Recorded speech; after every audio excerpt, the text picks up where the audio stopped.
नायब वज़ीर आज़म की जानिब से ये कहा गया है कि ईरानी वज़ीर ख़ारजा अब्बास अराग़ची की पाकिस्तान आमद पर खुशी हुई है। नायब वज़ीर आज़म ने कहा कि मैं अपने भाई अब्बास अराग़ची को खुशामदीद कहता हूँ। इसहाक़ डार की जानिब से मज़ीद कहा गया कि ख़ित्ते में अमन और इस्तेहकाम के फ़रोग़ के लिए बामानी मुलाकातों का मुंतज़िर हूँ। ईरानी वज़ीर ख़ारजा अब्बास अराग़ची की पाकिस्तान आमद पर खुशी है। मैं अपने भाई अब्बास अराग़ची को खुशामदीद कहता हूँ। इसहाक़ डार ने कहा कि ख़ित्ते में अमन और इस्तेहकाम के फ़रोग़ के लिए बामानी मुलाकातों का मुंतज़िर हूँ।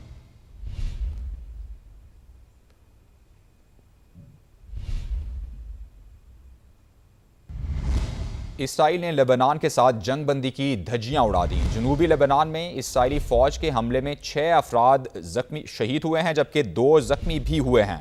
लेबनानी वजारत सेहत के मुताबिक जनूबी लेबनान में इसराइली फ़ौज की जानिब से हमला किया गया है, जिसमें 6 अफराद शहीद और 2 जख्मी हुए हैं।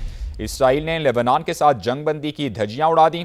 जनूबी लेबनान में इसराइली फ़ौज के हमले में 6 अफराद शहीद और 2 जख्मी हो गए हैं। ईरानी वज़ीर ख़ारजा अब्बास अराग़ची की क़यादत में वफ़द इस्लामाबाद पहुँच गया है। नायब वज़ीर आज़म इसहाक़ डार और फील्ड मार्शल सैयद आसिम मुनीर ने ईरानी वफ़द का इस्तक़बाल किया। तर्जुमान दफ्तर ख़ारजा के मुताबिक ईरानी वज़ीर ख़ारजा पाकिस्तान की आला क़यादत से मुलाकातें करेंगे। ख़ित्ते की ताज़ा सूरत हाल और अमन के लिए सिफारती कोशिशों पर तफसीली तबादला ख्याल होगा। दौरे का मकसद पायदार अमन के लिए मुश्तरका सिफारती कोशिशों को फ़रोग़ देना है। ईरानी वज़ीर ख़ारजा अब्बास अराग़ची की क़यादत में वफ़द इस्लामाबाद पहुँच गया है।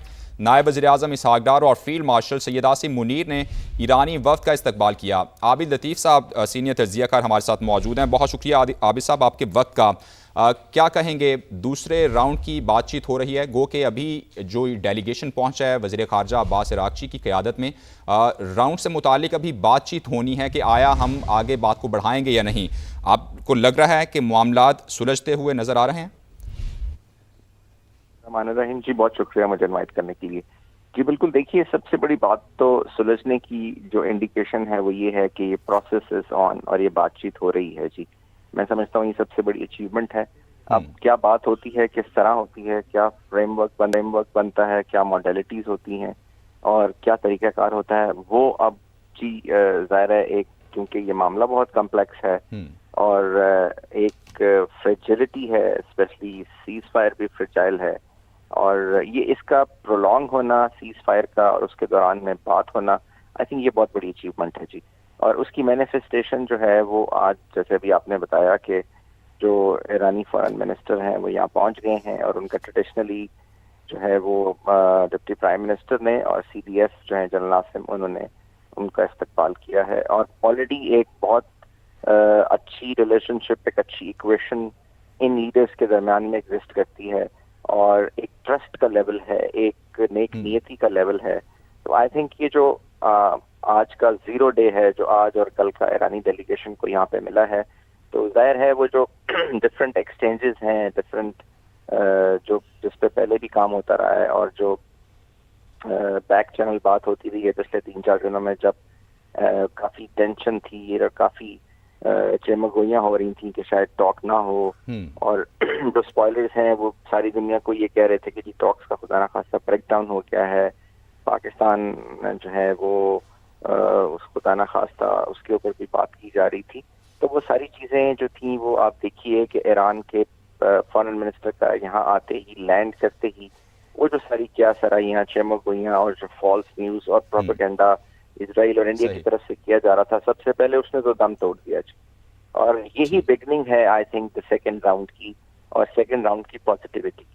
अब जब ये अमेरिकन डेलीगेशन कल यहाँ पहुंचता है, कल वो चलेंगे सुबह और कल जब यहाँ पहुंचते हैं और जब ये बात होती है, तो मैं समझता हूँ कि ये इनका पहला राउंड जो होगा उसमें डेफिनेटली जो वाइस प्रेसिडेंट हैं वो नहीं होंगे, लेकिन ये भी एक अच्छी पेशरफ्त होगी क्योंकि ये अगेन एक कॉन्फिडेंस बिल्डिंग मैयर का सेकंड स्टेप है, क्योंकि पहली जो मुलाकात थी वो ऐसा लग रहा था कि बातचीत का सिलसिला जो कट ऑफ हो गया है वो तो उसका आगाज़ हो। आबिद साहब हमारे साथ ही मौजूद रहिएगा।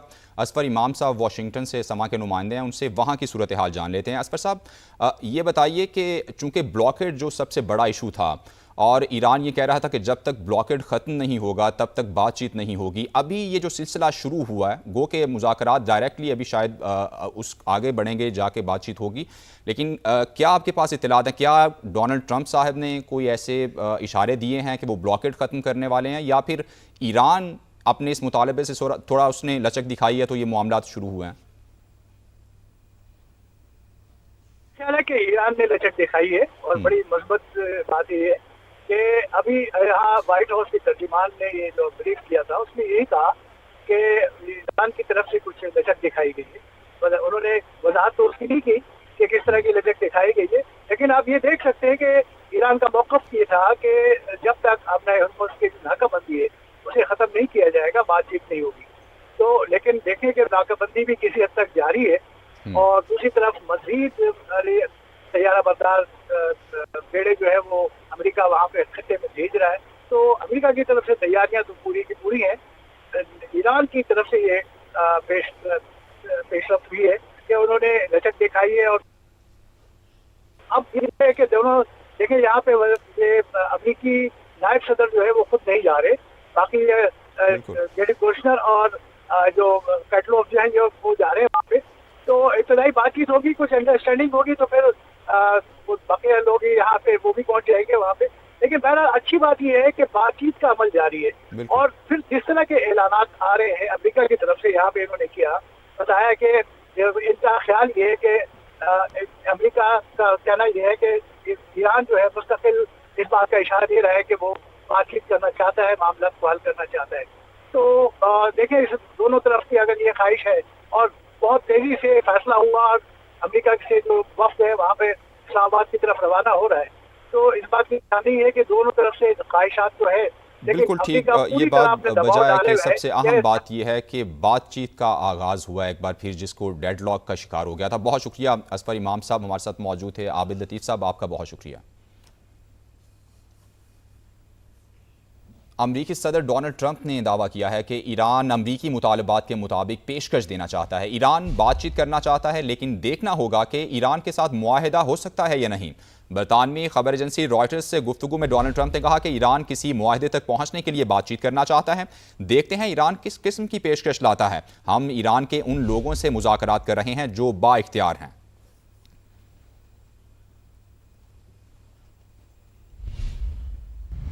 पाकिस्तान शानदार और बेहतरीन सालिस। सदर ट्रंप का ईरान से मुज़ाकरात के लिए स्टीव विटकॉफ और जेरेड कुशनर को इस्लामाबाद भेजने का ऐलान। तर्जुमान व्हाइट हाउस ने तस्दीक कर दी। फॉक्स न्यूज़ और मीडिया से गुफ्तगू में तर्जुमान व्हाइट हाउस कैरोलाइन लेविट ने कहा कि अमरीकी नुमाइंदे हफ्ते की सुबह इस्लामाबाद रवाना होंगे। ईरान की जानिब से पेशरफ नजर आ रही है। तेहरान ने खुद राबता किया और बिलमुशाफा मुलाकात की दरख्वास्त की। सदर ट्रंप, नायब सदर जेडी वैंस और वजीर खारजा मार्को रूबियो अमरीका में रहकर सूरत हाल पर नजर रखेंगे। जरूरत पड़ने पर सबको पाकिस्तान जाने के लिए स्टैंड बाय रखा जाएगा। अमरीकी वफ़द पाकिस्तान की सालिसी में होने वाले मुज़ाकरात के लिए जा रहा है। ईरानी पासदारान इनकिलाब ने बराह रास्त मुज़ाकरात की दरख्वास्त का व्हाइट हाउस का दावा मुस्तरद कर दिया है। अमरीका की तरफ से बराह रास्त मुज़ाकरात की बातें झूठ हैं। ईरानी पासदारान इनकिलाब की जानिब से यह कहा गया, अमरीकी नाइंसाफियों के बायस वाशिंगटन से मुज़ाकरात का कोई फैसला नहीं हुआ। ईरानी पासदारान इनकिलाब की जानिब से ये कहा गया है।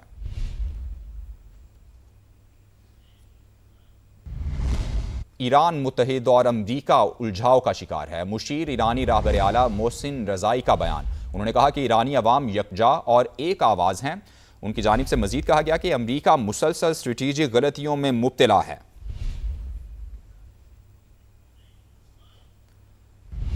अमरीका ने ईरान पर नई पाबंदियां आयद कर दी हैं। पाबंदियां चीन में कायम ऑयल रिफाइनरी, 40 शिपिंग कंपनीज और ऑयल टैंकर्स पर लगाई गई हैं। अमरीकी महकमा खजाना के मुताबिक पाबंदियां उन पर लगाई गई हैं जो ईरान के साथ कारोबार और तेल मुंतकिल करने में मुलव्वस हैं। अमरीका ईरान के साथ तेल के कारोबार को रोकने के लिए मजीद सख्त इकदाम कर रहा है। अमरीकी वज़ीर ख़जाना स्कॉट बेसेंट ने सोशल मीडिया पर बयान में कहा कि ईरान के खिलाफ ऑपरेशन इकनॉमिक फ्यूरी जारी रहेगा। मुआशी दबाव की पॉलिसी तेहरान को कमज़ोर करती रहेगी। अमरीका ने ईरान से मुंसलिक मुतादिद क्रिप्टो वॉलेट्स पर भी पाबंदियां आयद कर दी। पाबंदियों के नतीजे में तकरीबन $344 मिलियन की क्रिप्टो करेंसी मुंजमद हो गई है।